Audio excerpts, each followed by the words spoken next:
दूसरा नाम अब एर्नाकुलम भी दे दिया गया है। और कोचीन की अगर बात करते हैं, कोची को अरब सागर की महारानी भी कहा जाता है। अगर हम नेवी की भूमिका की बात करते हैं तो इसकी भूमिका तो अविश्वसनीय रही है। इसने जब जब कार्य पड़ा है भारतीय सेना के लिए, भारतीय देश के लिए, अपने देश के लिए, अपनी कंट्री के लिए अपने आप को तत्पर किया है, अपने आप को न्यौछावर किया है। और जब भी जरूरत पड़ी है अपनी सेना को लेकर लगातार समुद्र की बीच लहरों में कूदा दिया है और लड़ाइयाँ शुरू कर दी है। कभी आपको अपने आप को लगा है कि आखिर नेवी इतनी अच्छी सेना क्यों है और नेवी के लोग इतने मजबूत क्यों होते हैं? क्या सेना की, मैं किसी स्पेशली सेना की बात नहीं कर रहा हूँ, सेना सभी मजबूत है, लेकिन नेवी का जो जवान होता है स्पेशली उसको जो समुद्र में जो हवाएं होती हैं, समुद्र की जो लहरें होती हैं, उनके बीच में रहते रहते वो पत्थर के चट्टानों के तरीके मजबूत हो जाता है। अब इसकी बात करते हैं कि इसका मुख्यालय कहाँ रखा गया। तो इसका मुख्यालय नई दिल्ली चाणक्यपुरी में है।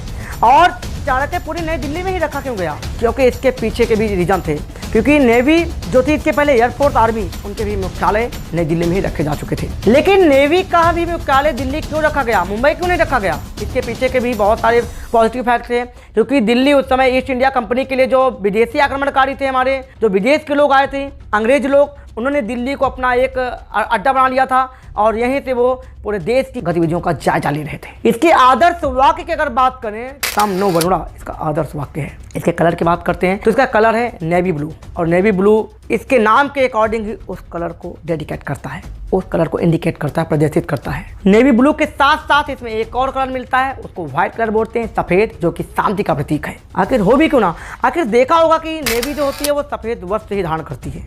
और सफेद वस्त्र का मतलब है वो हर समय अपने आप को कफन में लपेटे रहते हैं। और बात करते हैं अगर वर्षगांठ की, तो प्रत्येक वर्ष 4 दिसंबर को नौसेना का वर्षगांठ मनाई जाती है। ये तो थी इंडियन नेवी के इतिहास के बारे में। अभी बहुत सारी जानकारियां बाकी हैं, तो हमारे वीडियो को स्किप मत करिए, पूरा देखिए और चैनल को ज़्यादा से ज़्यादा सब्सक्राइब करिए, क्योंकि भी बहुत सारे फैक्ट्स हैं जो इंडियन नेवी से संबंधित जो आपको मैं बताने वाला हूं। तो जुड़े रहिए हमारे वीडियो से। अगर इसके ऑपरेशन फ्लीट की बात करते हैं तो उसमें भी इसके काफ़ी नाम हैं। इसमें विमान वाहक हैं, युद्धपोत हैं, फ्रिगेट हैं और भी बहुत सारी चीज़ें इंडियन नेवी में शामिल की जा चुकी हैं। लगातार इन्वेंशन हो रहे हैं और भारतीय जो नौसेना है वो लगातार अपने आप को शक्तिशाली बनाती जा रही है, क्योंकि इसके पीछे भी बहुत सारे कारण हैं। जो हमारे पड़ोसी देश हैं वो लगातार सपोर्ट कर रहे हैं इंडियन नेवी को। तो इंडियन नेवी इस समय अगर बात करें विश्व में, तो विश्व की सबसे बड़ी सेनाओं में शामिल हो चुकी है। तो सैल्यूट करते हैं हम इंडियन नेवी को। और भी इनमें बहुत सारे बेड़े शामिल हुए हैं, उनके बारे में बात करते हैं। माइन है, काउंटर हैं, पनडुब्बियां हैं। और पनडुब्बियां क्यों रखी गई? क्योंकि समुद्र के अंदर जो विदेशी आक्रमणकारी भारत में आते हैं, समुद्र के अंदर आते हैं, उनके लिए